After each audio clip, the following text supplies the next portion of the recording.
बोदवड शहरातील दुर्लक्ष झालेले जुने मंदिर 4 युवकांच्या पुढाकाराने पूर्ण जीर्णोद्धार करण्यात आलेले आहे। बोदवड शहरातील बाजार समिती परिसरामध्ये हे मंदिर दुर्लक्ष झाल्याने या ठिकाणी भरपूर कचरा गोळा झालेला होता। अशातच बोदवड शहरातील अविनाश उर्फ बंटी सपकाळ, पवन काळे, देवेंद्र ठाकरे व सुमित विराडे या 4ही युवकांनी या ठिकाणी येत त्यांनी परिसरातील साफसफाई करत या मंदिराला शेंदूर लावले व पूजा अर्चना केली। तसेच या परिसरामध्ये पुन्हा नागरिकांनी इथे कचरा टाकू नये, तसेच नेहमी या ठिकाणी साफसफाई ठेवण्यात यावी याबाबतची ही मागणी या युवकांकडून करण्यात आलेली आहे।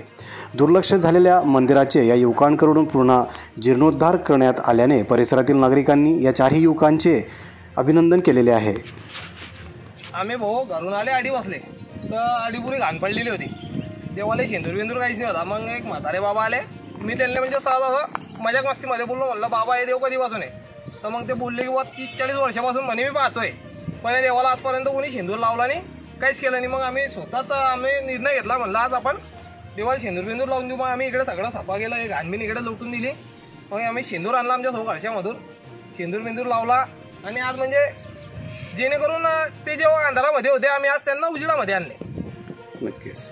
अजून यापुढे तुम्हाला काय म्हणता येईल की ह्या आवारामध्ये नेहमी घाण असते, लोक येऊन घाण करतात, त्यांच्या बाबतीत काय बोलणार? आपला म्हणायचा विषय एवढाच आहे की अडी थोडासा घाणबीन करू नका। आणि जो कोणी आला ते बेवडे बावडे पण मार्केटमध्ये येऊन दारू पितात, अजून कोणी आला संडास वगैरे लघवी वगैरे करते, तर असं म्हणजे देवाच्या आवारामध्ये कोणी असं करू नका, बस तेवढंच म्हणायचं आहे।